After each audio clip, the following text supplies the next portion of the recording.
हमारा टॉपिक का नाम क्या है? भारतीय संविधान की विशेषता। क्या नाम है? भारतीय संविधान की विशेषताएं। देखो, हमारा जो पढ़ने का तरीका रहेगा ना, हम इस यूनिट को कैसे पढ़ेंगे? इस यूनिट को हम पार्ट वाइज पढ़ेंगे। किसको? Unit number 1। यूनिट नंबर 1 का मतलब इंडियन कॉन्स्टिट्यूशन पूरा संविधान है।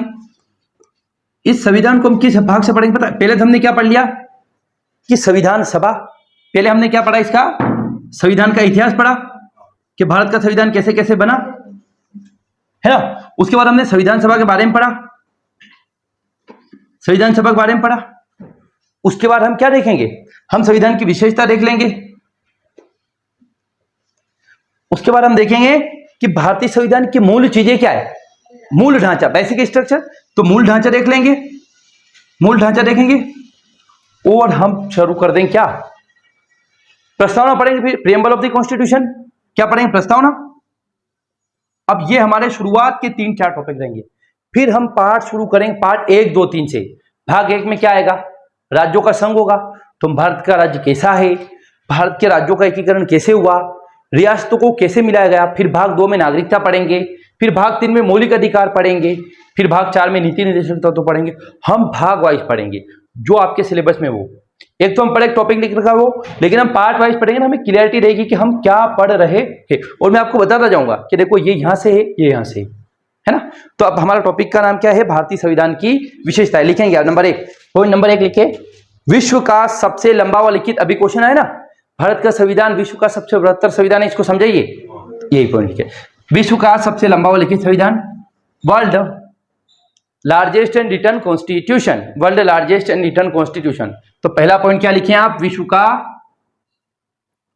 सबसे लंबा व लिखित संविधान,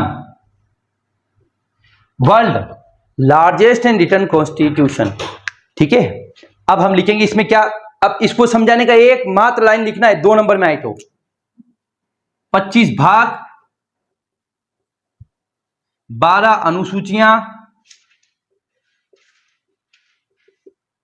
3 सूचियां और 470 से अधिक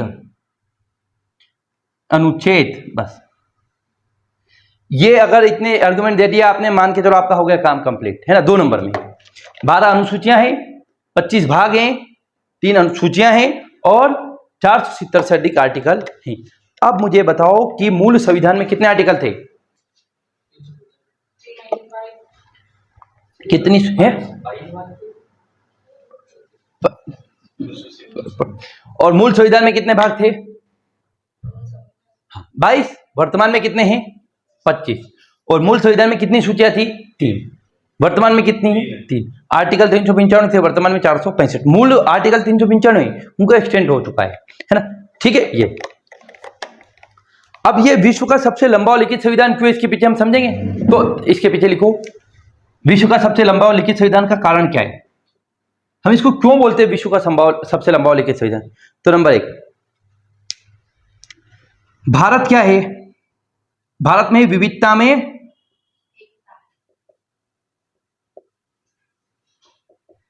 एकता को संजोकर रखता है हमारा संविधान। भारत का संविधान क्या करता है?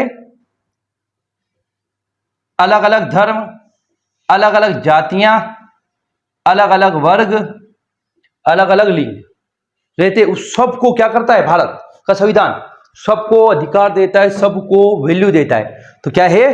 भारत बहुत बड़ा भूभाग वाला देश भी है, साथ ही साथ इसमें क्या है? अलग अलग धर्म जातियां हैं, उन सबको एक साथ लेके चल रहा है, इसलिए विश्व का सबसे बड़ा संविधान है। अच्छा, और दुनिया में हम ऑलमोस्ट इस जनसंख्या के नंबर 1 पर आ जाएंगे।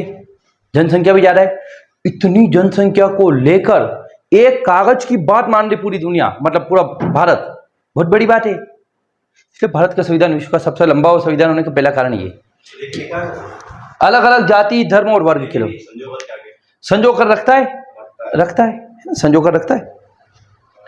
अब उसकी दूसरी बात क्या है पता है? अल्पसंख्यकों के अधिकारों का ध्यान रखता है। अल्पसंख्यकों के अधिकारों का ध्यान रखता है। Protect the minorities under article, ये आर्टिकल 29-30 में लिखेंगे आप। अनुच्छेद 29 व 30 में अल्पसंख्यकों के अधिकारों की बात करता है। अनुच्छेद 29 व 30 में भारतीय संविधान अल्पसंख्यकों के अधिकार की बात करता है। 29 और 30। फिर तीसरा पॉइंट, धार्मिक स्वतंत्रता भी मिलती है लोगों को। धार्मिक स्वतंत्रता की बात करता है, रिलीजियस फ्रीडम की बात करता है आर्टिकल 25 से 28 में। आर्टिकल 25 से 28 में किसकी बात करता है? धार्मिक स्वतंत्रता, मतलब आपको किसी भी धर्म को मानने, प्रचार करने या आचरण करने का अधिकार दिया गया है। किसी भी धर्म को मानो, सुबह 4 बजे उठ के मिश्रा जी ने बोल दिया है, क्या बोल दिया है?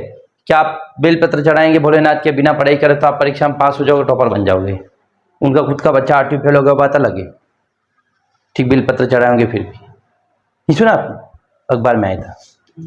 ठीक, अगला भाषाई स्वतंत्रता दी गई है ना। क्या है? भाषाओं को संरक्षण। लिखिए आप, भाषाओं को संरक्षण, भाषाओं को संरक्षण, प्रोटेक्शन ऑफ लैंग्वेजेस। अनुसूची 8 में, शेड्यूल 8 में, अनुसूची 8 में भाषाओं का संरक्षण, protection of languages in schedule 8, protection of languages in schedule 8। भाषाओं का संरक्षण अनुसूची 8 में है ना। 8वीं अनुसूची में कितनी भाषाएं हैं वर्तमान में? 22। पहले कितनी थी? 14। बाद में कौन सी जुड़ी? सिंधी। फिर जुड़ी नेपाली, मणिपुरी, कोकड़ी, और फिर जुड़ी बोडो, डोंगरी, मैथिली और संताली। आर्टिकल है, अनुसूचियां कितनी? 12। और अनुच्छेद कितने? 395। तो धार्मिक, ये पढ़ेंगे पूरा डिटेल में पढ़ेंगे, बहुत डिटेल है ये सब चीजें ना। हाँ, ST SC के संरक्षण की बात की गई है। SC ST के, एक मिनट, हाँ, ये चौथे नंबर का भाषाओं का संरक्षण अनुसूची 8 में किया गया है, शेड्यूल 8 में, प्रोटेक्शन ऑफ लैंग्वेजेस। और अगला पॉइंट है ST SC का संरक्षण, अनुसूची 5, अनुसूची 6 आरक्षण दिया गया है। 335 330, 332 इन सब में है ना। अनुसूचित जाति आयोग, जनजाति, ये सब किया गया है।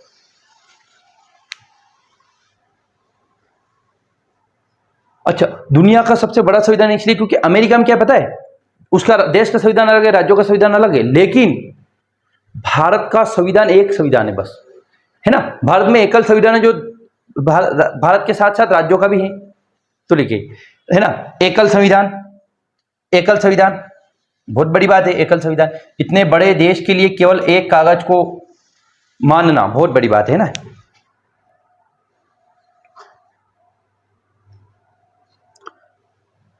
ये सारे आर्गुमेंट है भारतीय संविधान के विश्व का सबसे बड़ा संविधान होने के।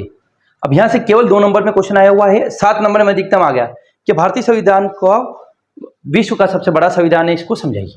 तो आप इसको क्या लिखेंगे? ये पढ़िए, खत्म बात, इससे अधिक नहीं लिखना है। ठीक, अब हम दूसरा पॉइंट लिखिए, हमारे अलग अलग सोर्स है कॉन्स्टिट्यूशन में, ये एक टॉपिक भी है। तो लिखिए, विभिन्न स्रोतों का विभिन्न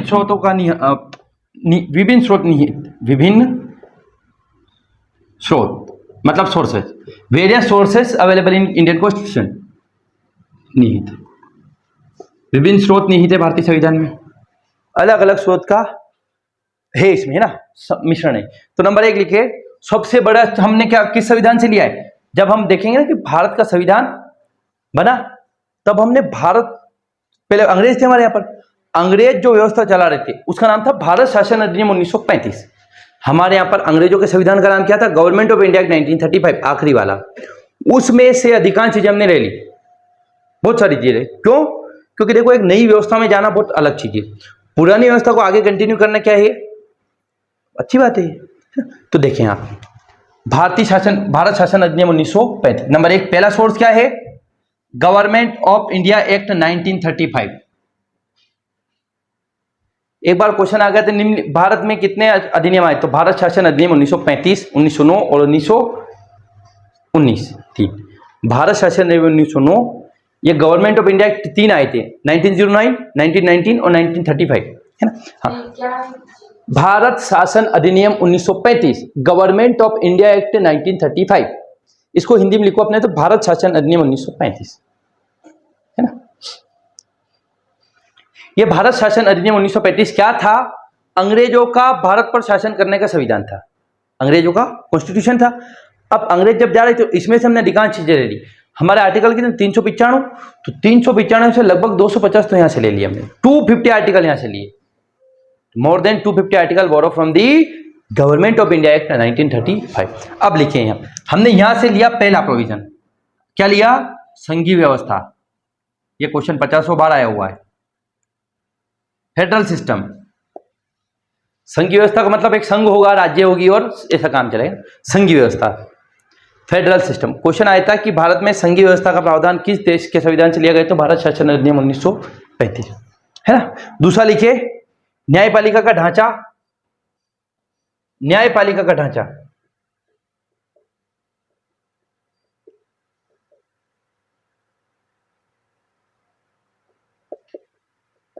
structure of judiciary. Structure of judiciary, न्यायपालिका का ढांचा, स्ट्रक्चर ऑफ जुडिशरी। अच्छा, न्यायपालिका का ढांचा मतलब हमारे यहां पर कोर्ट होगा, सुप्रीम कोर्ट होगा, हाई कोर्ट होगा, डिस्ट्रिक्ट कोर्ट होगा, है ना। हमारे यहां पर क्या है?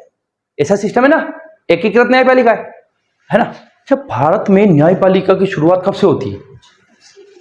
भारत में न्यायपालिका की शुरुआत कब से होती है? बताओ।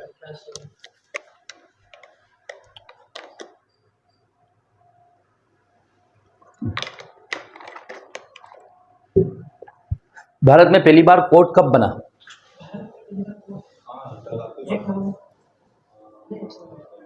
1773 regulating act, Kolkata high court बना था, बताया था मैंने। 1773 में रेगुलेटिंग एक्ट के तहत एक कोर्ट बना था, जिसके मुख्य न्यायाधीश थे सर एलिजा एम्पे, है ना। चलो, तो न्यायपालिका का ढांचा भारत में पहली बार मॉडर्न न्यायपालिका कब बनी? 1773, है ना। उसके बाद भारत का जो सुप्रीम कोर्ट है उसकी स्थापना कब की गई थी? बताओ। 24 जनवरी 1950, है ना, 24 जनवरी 1950। 24 जनवरी को क्या हुआ था? आखिरी बैठक हुई थी, किसकी? संविधान सभा की, है ना। उसके बाद क्या सरकार बन गई थी। हाँ, अब लिखेंगे आप अगला, लोक सेवा आयोग, पब्लिक सर्विस कमीशन। लोक सेवा आयोग,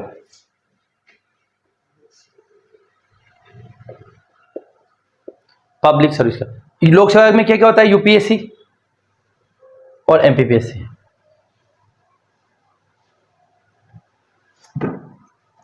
मुझे बताओ, संघ लोक सेवा आयोग जिसे यूपीएससी कहा जाता है, की स्थापना कब की गई थी और किस अधिनियम के तहत की गई थी? किस अधिनियम के तहत की गई थी? भारत शासन अधिनियम 1919 के तहत 1926 में हुई थी। और इसके पहले अध्यक्ष कौन थे यूपीएससी के? रोज मिलियन मैथ्यू। यूपीएससी के पहले अध्यक्ष कौन थे? रोज मिलियन मैथ्यू, है ना, रोज मिलियन मैथ्यू। इतना याद नहीं रखना आपको। हाँ, तो लोक सेवा आयोग लिया हमने। अगला लिया हमने राज्यपाल का कार्यकाल। राज्यपाल का कार्यकाल, राज्यपाल होते हैं ना हमारे यहां पर, द टेन्योर ऑफ गवर्नर। राज्यपाल का कार्यकाल, राज्यपाल का कार्य, राज्यपाल हर राज्य के होते हैं। भारत के मंगू भाई छगन भाई पटेल, मध्य प्रदेश के मंगू भाई छगन भाई पटेल, हाँ बस वो है ना, डी ई। अगला देखिए आप, आपातकालीन उपबंध, इमरजेंसी प्रोविजन। आपातकाल क्या होता है?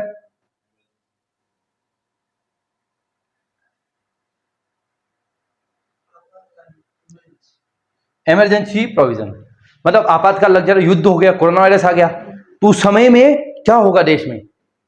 जैसे हम तैयारी करके क्या चलते हैं, बहुत अच्छा होगा, लेकिन किसी मर गए कोई तो फिर लोग हेल्थ इंश्योरेंस करा के रखते हैं, लोग अपने टाइम टर्म इंश्योरेंस करा के रखते हैं, तो आपातकालीन बंद करके रख रहा। तो देश में अगर कोई अराजकता आ गई, किसी ने वोट कर दिया, किसी ने कुछ भी कर दिया या हमला कर दिया, तो क्या होगा? उसके प्रोविजन कहां से ले गए? Government of India act 1935। बस ये है आपका पहला सोर्स, भारत शासन अधिनियम 1935। अगला सोर्स है आपका, ये पढ़ लो, फिर अगला देखेंगे हम। देख लो इसको, और इसमें कोई डाउट हो तो आप पूछ सकते हैं।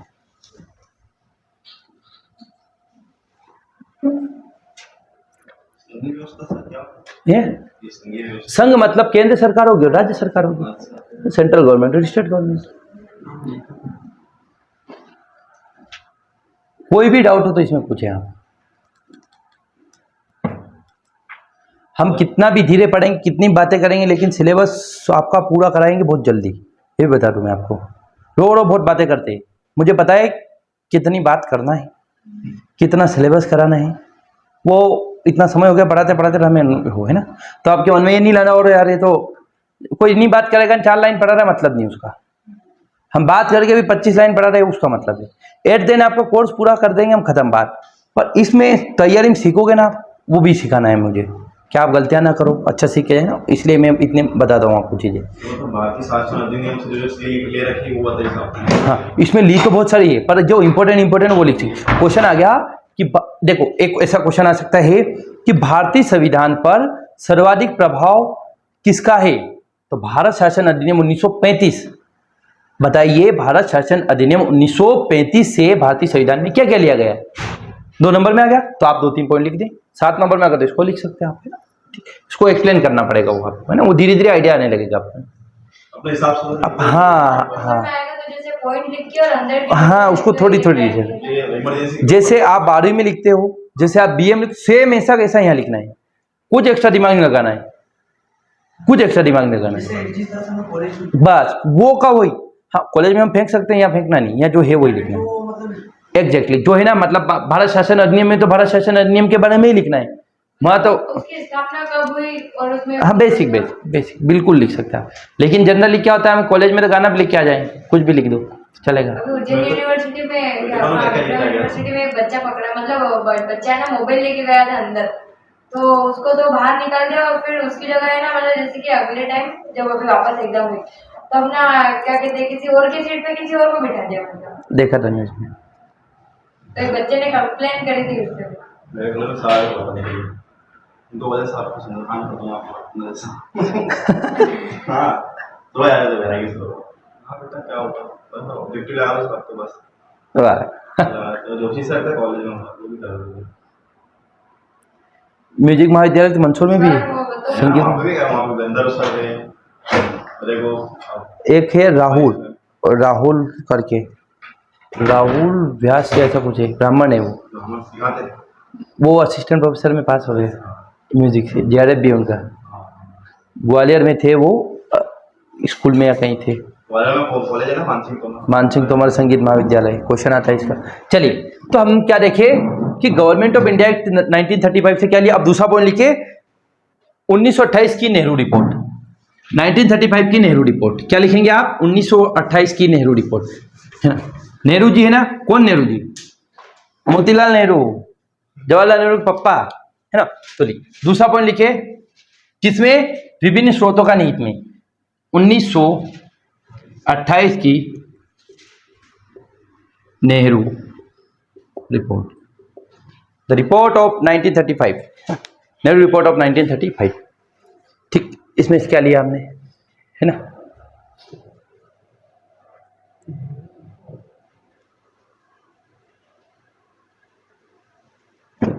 तो जैसे इतने सारे में कंफ्यूजन होगा तो वहां पे बाय चांस, तो जो ऊपर वाले की पॉइंट लिख सकते हैं, सेम लगे तो हाँ लिख सकते, इसमें लिख सकते हैं, पर बात, हाँ आपातकालीन ऊपर लिख सकते हैं, आप बेसिक चीजें लिख सकते, कोई दिक्कत है। नेहरू रिपोर्ट से मौलिक अधिकारों का जो है सिद्धांत, मौलिक अधिकार नहीं लिए, मौलिक अधिकारों को पहली बार बताए, मौलिक अधिकार पहली बार बताए, मौलिक अधिकार की बात कही गई, है ना। नेहरू रिपोर्ट में मौलिक अधिकार की बात कही गई थी, है ना। और क्या है, पूर्ण स्वराज की मांग कही गई थी, क्या है, पूर्ण स्वराज की बात कही गई थी, है ना, या आजादी की बात कही गई थी, है ना। नेहरू रिपोर्ट में क्या बात कही गई, आजादी की बात की गई थी, ठीक। ये 1900 है, ये मौलिक अधिकार की बात कही गई इसमें कि मौलिक अधिकार होने चाहिए, है ना। बाद में तो हमने अमेरिका से लिए मौलिक अधिकार, उसके बाद हमने क्या करा, पूर्ण स्वराज की भी मांग करी, और इन्होंने बात करी आजादी की, भारत को आजाद होना चाहिए, ठीक है। अब नंबर 2 लिखे हम, ब्रिटिश कॉन्स्टिट्यूशन। 3 नंबर क्या लिखे, ब्रिटिश संविधान से क्या लिया गया, क्योंकि हमारे आजाद, हमारे ऊपर राज कौन कर रहे थे, अंग्रेज, है ना। ब्रिटिश संविधान से क्या लिया है, तो ब्रिटिश संविधान से बहुत सारी चीजें। तो नंबर 1 लिखे, संसदीय प्रणाली, संसदीय शासन व्यवस्था, देखो, संसदीय शासन व्यवस्था से 50 बार क्वेश्चन ही आता है कि संसदीय शासन प्रणाली क्या होती है। तो भारत में क्या है, देखो अमेरिका में होता है क्या, अध्यक्षीय प्रणाली, जहां पर देश का प्रमुख कौन होगा, राष्ट्रपति, और राष्ट्रपति के डायरेक्ट चुनाव होते। पर भारत में मोदी जी के चुनाव होते क्या, नहीं होते, सांसद के चुनाव होते, और उन सांसदों में से एक प्राइम मिनिस्टर चुना जाता है। आपने कभी ऐसे सुना कि मोदी जी के चुनाव, हाँ, ये आम बोलचाल की भाषा में मोदी जी के चुनाव। मोदी जी को वोट किसने दिया, सांसद को वोट देते हैं ना, मोदी जी को थोड़ी देते क्या वोट। उन सारे सांसद, भारत में कितने सांसद है, 543 लोकसभा में, और राज्यसभा में 245। अब हम इन 543 में दे देंगे वोट सभी को, जैसे हमारे यहाँ पर अलग सांसद है, रतलाम में अलग सांसद है, मंदसौर में जाएंगे अलग सांसद है। अब इन सभी सांसदों से मिलकर एक सरकार बनती है, तो उसको बोलते हैं संसदीय शासन व्यवस्था। तो संसदीय का मतलब हमारे यहाँ पर लोकसभा होगी, राज्यसभा होगी और प्रेसिडेंट होगा। इन तीनों से मिलकर देश का निर्माण होगा, है ना, ठीक। जैसे सांसद से पीएम और विधायक से सीएम। हाँ, सांसदों से पीएम और राज्यों में विधायकों से पी सीएम, है ना। ये तो हमने क्या देखा, संसदीय शासन व्यवस्था मतलब हमारे देश में संसद होगी, संसद के चुनाव होंगे, लोकसभा होगी, राज्यसभा होगी, प्रेसिडेंट होंगे, है ना ये। और उसके प्रमुख कौन होंगे, प्राइम मिनिस्टर होंगे। देश के प्रमुख कौन होंगे, प्रेसिडेंट होंगे, नाम मात्र के। अगला लिखें, एकल नागरिकता, ये क्या होता है।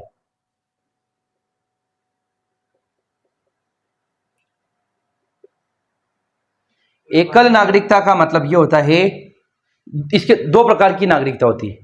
एक होती है भारत के साथ आप दूसरे देश के नागरिक हो सकते हैं, और नंबर 2 भारत की नागरिकता अलग है और राज्य की नागरिकता अलग है। अमेरिका में ऐसा होता है कि वहां के, जैसे मध्य प्रदेश की मतलब भारत में अगर दोहरी नागरिकता होती तो क्या होता कि मध्य प्रदेश की नागरिकता अलग है और भारत सरकार की नागरिकता अलग है, और भारत के साथ आप नेपाल के भी नागरिक हो सकते हैं, अफगानिस्तान के भी नागरिक हो सकते हैं, इसको बोलते हैं दोहरी नागरिकता। लेकिन भारत में आपके पास कहाँ की नागरिकता, केवल भारत की है, ना तो राज्यों की और ना दूसरे देश की है। इसलिए ये एकल नागरिकता मतलब एक ही जगह की नागरिक। अगर आपने दूसरे राज्य की नागरिकता ले ली, अमेरिका का नागरिक बन गए, आपकी नागरिकता भारत की खत्म। पर अमेरिका में क्या होता है पता है, दोहरी नागरिकता है। वहां पर राज्यों के भी नागरिक हो सकते हैं, देश के भी नागरिक हो सकते हैं, और दूसरे देश के भी नागरिक हो सकते हैं। आप अमेरिका के साथ भारत के भी नागरिक रहे, आप जैसे वहां के टेक्सास राज्य के भी नागरिक है और अमेरिका देश के भी नागरिक है, ऐसा होता है। तो कुछ देशों में दोहरी नागरिकता, भारत में क्या है, एकल नागरिक। तो प्री में आता है कि भारतीय संविधान में नागरिकता नहीं थे, एकल, दोहरी, पहला और दूसरा दोनों, इनमें से कोई नहीं, तो एकल नागरिकता। एकल नागरिकता का प्रावधान कहां से दिया गया है, ब्रिटेन से।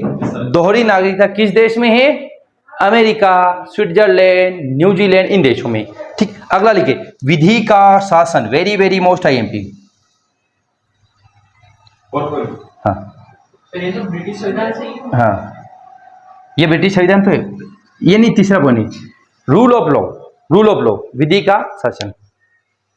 हमारे यहां पर क्या होता है, कानून में जो लिखा है उस प्रकार से चीजें होती है, विधि का शासन है। हमने, आपने सुना होगा कि किसी ने रेप कर दिया तो उसको मार डालो, क्या मारते हैं क्या उसको, क्या उसको फांसी पर लटका देते, नहीं। कानून में जो लिखा उस हिसाब से उसको सजा होती है, सिद्ध करेंगे पहले दोष ने फलाना ढिमकाने से, तो विधि का शासन। नेक्स्ट देखेंगे आप, विधि निर्माण की प्रक्रिया, the process of making law. कहाँ सोच रहे हैं, क्या सोच रहे हैं आप यामिनी, यहाँ रहना है, फिजिकली मेंटली दोनों, विधि निर्माण की प्रक्रिया। सर मैं सोचती थी कि अभी ना थोड़े दिन पहले एक रेप हुआ था, हाँ, तो उसमें वो जिसने किया था वो 7-8 दिन में वापस जेल से छूट गया, छूट जाते। हाँ, कानून सिर्फ गरीबों के लिए है। ये गलत है, ये सोच रही थी। मैं एक और बात बताऊं आपको, अभी मध्य प्रदेश के जबलपुर हाईकोर्ट ने एक महिला को सजा दी। उस महिला ने क्या करा था पता है, राष्ट्रीय उद्यान से लकड़ी बीन ली थी चूल्हा जलाने के लिए, तो उसको सजा दे दी कि बोले आपने राष्ट्रीय उद्यान में इंटरफेरेंस करा। जबकि जो बड़े बड़े कंपनी वाले लोग हैं, ये इतने पेड़ पेड़ काट रहे, इनको कोई सजा नहीं होती। क्यों, क्योंकि पैसा दे देते वो।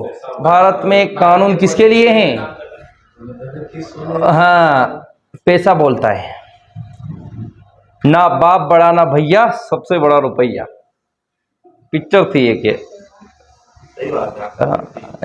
तो उनके लिए कानून है। सामान्य आदमी है कोई, अब उस लड़की सोनम, वो जो जिसने अपने पति को मारा था, वो छूट के आ गई, सोच लो उसको बेल मिल गई, कितनी पकड़ होगी उसकी, देश का, दुनिया का इतना बड़ा हाईलाइटेड केस, उसको बेल मिल गई, कोर्ट ने बोल दिया कि छोड़ दो। कैसे छूटा? 1 साल में, सोचो आप। उनके ना सबकी न्याय मतलब कोर्ट न्याय देती है, न्याय उसको देती है, उसके बाद ऐसा होता है। हाँ। किसी को न्याय मिलता है। वकील साहब क्या करते हैं? वकील साहब बेरू बनाते हैं आपको। जाओ वहां, चाय पानी के नाश्ते पैसे लिए, 500 रुपए लिए आपने, बोले मैं अर्जी लगा रहा हूँ, कुछ नहीं करना, वो कुछ करता ही नहीं वकील। वकील क्या चाहेगा कि लोगों को केस बढ़े, डॉक्टर क्या चाहेगा कि लोगों के बीमार हो, पर शिक्षक कभी नहीं चाहेगा ऐसा। शिक्षक चाहेगा मेरे बच्चे नौकरी। मैं तो चाहता हूं कि मेरे से कभी काम ही नहीं पड़े आपका, एक बार पढ़ लो, दूसरी बार मेरे से काम ही नहीं पढ़ना चाहिए कि अब मेरे पास आओ, मत आओ। अच्छा टीचर वो है जो अपनी जरूरतें खत्म कर दे आपकी लाइफ में। पता चला कि मैं आप जिंदगी भर मेरे पीछे पड़ रहे नहीं, मैं अब पढ़ा दूं क्यों भैया, आगे बढ़ो, जीवन में आगे निकलो। तो टीचिंग इतना अच्छा प्रोफेशन है कि वो चाहता है कि मेरे बच्चे आगे निकले। कितने स्टूडेंट मेरे, अच्छा इस बीच में मेरे कितने स्टूडेंट की नौकरी लग गई। एक की तो 1 रैंक आई थी राजस्थान पुलिस में, विजयपाल नाम। आर्मी में लग गए कितने, 34 बच्चों को बेच बढ़ाई थी, 28 का फाइनल सिलेक्शन हुआ था। पुलिस में लगे, एसएससी में लगे। अभी 10 बच्चे लगे होंगे मंदसौर में, जिनको मैंने शुरू पहले दिन जैसा आपको ओरिएंटेशन क्लास ली थी ना, ऐसी पहली क्लास ली थी, 12वीं पास करके आए थे, उनको बताया था कि जीके होता है, मैथ्स होता है, रीजनिंग होता है, फलाना होता है। तो ऐसे गोलू गोलू बच्चे आए थे, नौकरी लगे उनकी आज। खैर उन बच्चों ने याद नहीं किया हुआ था, लगे, क्योंकि बच्चे कौन होते हैं, मतलबी होते हैं, है ना। ये तो विधि का साझा आप भी करोगे ऐसा, मैं जानता हूँ सभी ऐसा बोलते हैं। हाँ, तो ब्रिटिश संविधान, संसदीय शासन और एकल नागरिकता, विधि का शासन, विधि निर्माण की। अच्छा, विधि निर्माण की प्रक्रिया मतलब हमारे यहाँ पर कानून कैसे बनता है। हम क्या जाएंगे, पहले लोकसभा में जाएंगे, राज्यसभा में जाएंगे, फिर राष्ट्रपति साइन कराएंगे, फिर कानून बन जाएगा। ऐसे बोले क्या है, हमारे समझ ही नहीं, हम आपको समझाएंगे, धीरे धीरे चीजें समझ में आने लगेंगी। अगला लिखेंगे आप मंत्री परिषद, very very most IMP, council of minister, मंत्री। हाँ देखो, ये तीसरा पॉइंट है। पहला क्या था, विश्व का सबसे लंबा लिखित संविधान। दूसरा क्या था, विभिन्न स्रोतों का निहित। अब विभिन्न स्रोतों के निहित में पहला पॉइंट क्या है, भारत शासन अधिनियम 1935। दूसरा पॉइंट क्या है, नेहरू रिपोर्ट 1928। तीसरा पॉइंट है ब्रिटिश संविधान।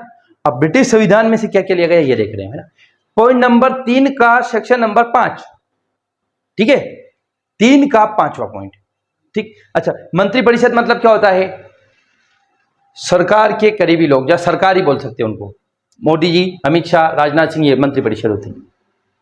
विधायक सांसद कितने हैं, 539, लेकिन मतलब मंत्री कितने, कुछ ही है। मंत्री 15% है उनके, और वो मंत्री मिलकर सरकार चलाते, सारे काम करते हैं ना। अगला लिखिए, लोकसभा अध्यक्ष, very most IMP, the Lok Sabha अध्यक्ष का पद, लोकसभा अध्यक्ष का पद, the post of Lok Sabha speaker, the post of Lok Sabha speaker, Lok Sabha अध्यक्ष का पद। ये कौन सा मंत्री शासन, मंत्रिपरिषद है, हाँ, मंत्रिपरिषद और लोकसभा अध्यक्ष का पद। और राष्ट्रपति देश का संवैधानिक प्रमुख, वेरी मोस्ट आईएमपी, राष्ट्रपति देश का संवैधानिक प्रमुख। देखो ब्रिटेन में क्या होता है, राजा रानी वहां के प्रमुख होते हैं, लेकिन चलती किसकी, प्रधानमंत्री की। भारत में भी प्रमुख कौन है, प्रेसिडेंट है, लेकिन चलती किसकी है, मोदी, प्रधानमंत्री मोदी जी की, ठीक। ये हो गया। लोकसभा वाले पद, हाँ, लोकसभा अध्यक्ष का पद, एक पोस्ट होती है लोकसभा स्पीकर, है ना। है ये सांसदों के चुनाव हो गए 543 के। अब उनको शपथ दिलाएंगे। शपथ कौन दिलाते हैं, प्रोटेम स्पीकर। प्रोटेम स्पीकर कौन होते हैं, जो सदन का सबसे वरिष्ठ नागरिक है। सबसे वरिष्ठ नागरिक का मतलब जो 5 बार विधायक बन गया, 5 बार मतलब 55 का 25 साल से सांसद बन रहा है, कोई 8 बार बन गया, 40 साल से सांसद है वो, उसको बनाएंगे प्रोटेम स्पीकर। और वो प्रोटेम स्पीकर क्या करेगा, 2-3 दिन के लिए बनेगा, काम करेगा। उसको क्या, सब लोगों को क्या करा देगा, शपथ दिलाएगा कि मैं संविधान की शपथ लेता हूं, मैं सांसद के रूप में। अब जैसे ही सांसद हुआ, उसके बाद क्या होगा, फ्लोर टेस्ट होगा। फ्लोर टेस्ट क्या होता है बताएंगे। अरे यार, ये चुनाव प्रक्रिया में बहुत अच्छे से समझाऊंगा आपको पूरे डिटेल में, यह भी समझाएंगे आपको सरकार कैसे बनती है, ये चुनाव कैसे होते देश में ना, है। राष्ट्रपति देश का संवैधानिक प्रमुख होगा, है ना। देश के वास्तविक प्रमुख कौन है, प्राइम मिनिस्टर। संवैधानिक प्रमुख कौन है, प्रेसिडेंट। अब अगला लिखो, आयरलैंड। अब आपको आयरलैंड से क्या याद आया, डीएसपी लिया कि डिप्टी कलेक्टर? डीपीएसपी है ना, directive principle of state policy का सिद्धांत लिया हमने। तो आपको ऐसा नहीं लगता जो अभी क्वेश्चन आए तो वही पढ़ रहे हैं हम हैं? तो अगला पॉइंट लिखे आप आयरलैंड। क्या लिखें? आयरलैंड। ठीक, क्या लिखेंगे? आयरलैंड।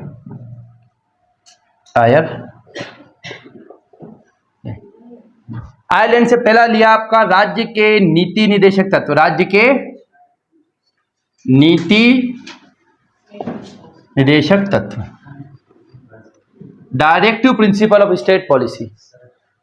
विशाल बेटे उनसे बात करो। Directive principle of state policy, राज्य के नीति निदेशक तत्व, डीपीएसपी। राज्य के नीति निदेशक तत्व, डीपीएसपी, डायरेक्टिव समझ आया नीति निदेशक। निदेशक, हाँ, डायरेक्शन देना। जो मैं बोल रहा हूँ डायरेक्ट कर रहा हूँ ना आपको कि पढ़ो ऐसे, तो स्टेट के लिए कुछ डायरेक्शन नहीं, क्या आपको क्या करना है।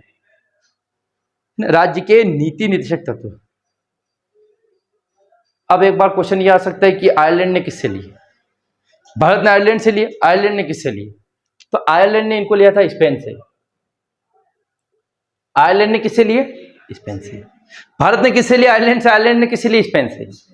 देखो, उड़ते हुए तीर कभी आ जाए तो ऐसे भी आ सकता है, इसलिए हम क्या करें, पूरी लेने की तैयारी करें कि हाँ ये भी हो सकता है। अगला, राष्ट्रपति का निर्वाचक मंडल। Very very most IMP. राष्ट्रपति का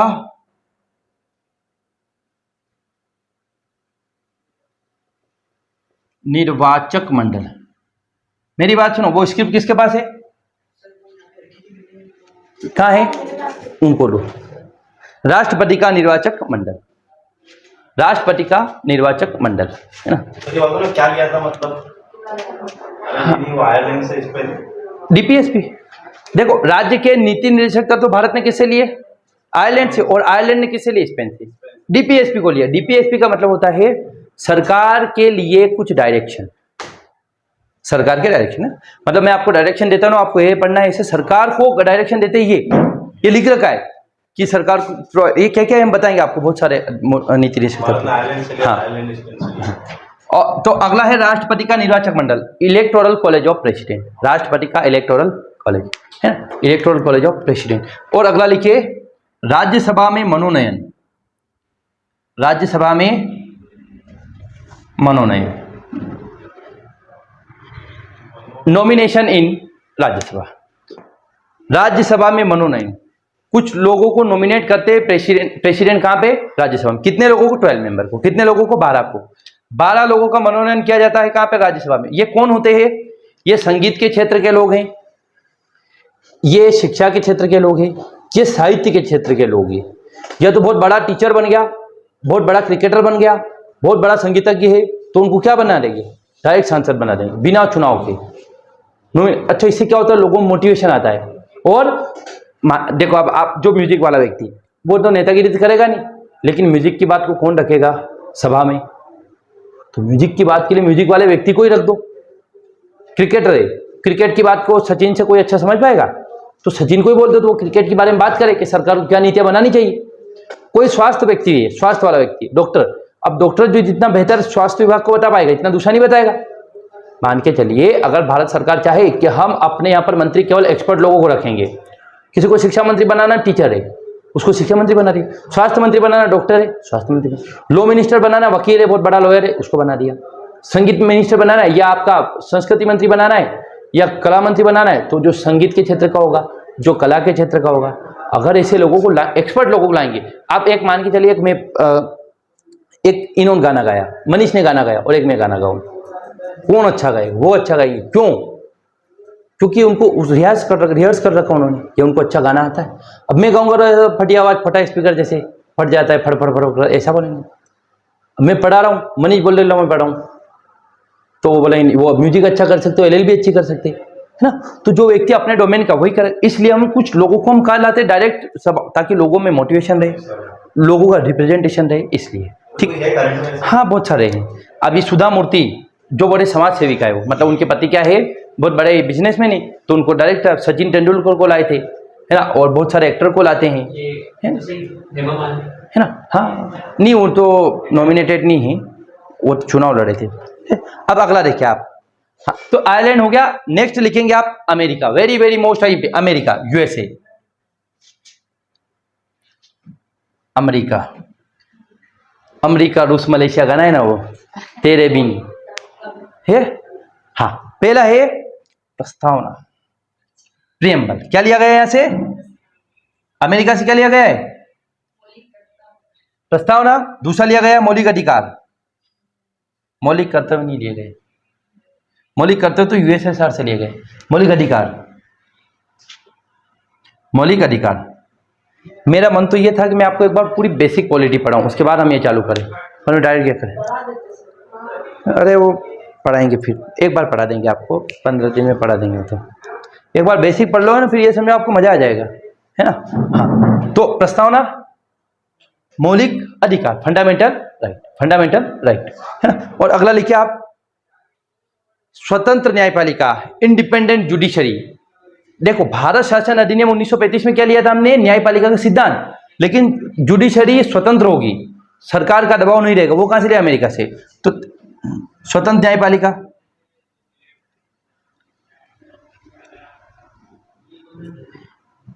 independent judiciary.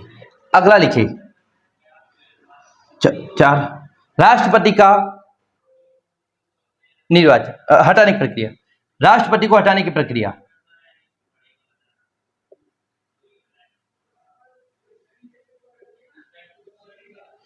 The removal procedure of president या इम्पीचमेंट ऑन प्रेसिडेंट।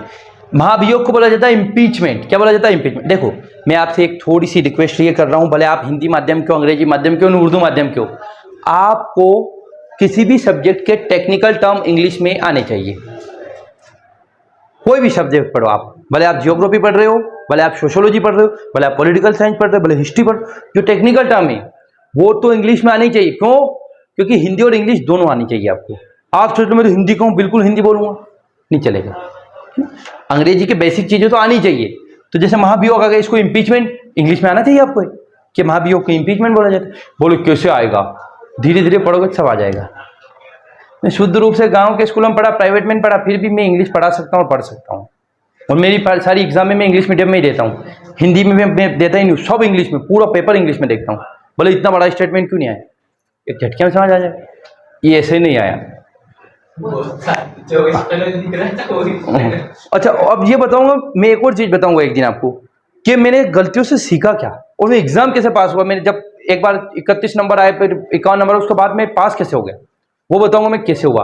और क्या मुझे ऐसा क्या तरीका पता चल गया, क्या ऐसा जादू मिल गया, क्या बताऊँ, जादू ही मिला, कैसे मिला वो बताऊंगा। वो अगर आप समझ गए तो मान के चलिए आप पास हो जाओगे, मजाक नहीं कर रहा है ना। अगला लिखिए आप संविधान की सर्वोच्चता, सुप्रीमेसी ऑफ द कॉन्स्टिट्यूशन, संविधान की सर्वोच्चता, सुप्रीमेसी ऑफ द कॉन्स्टिट्यूशन है, संविधान की सर्वोच्चता।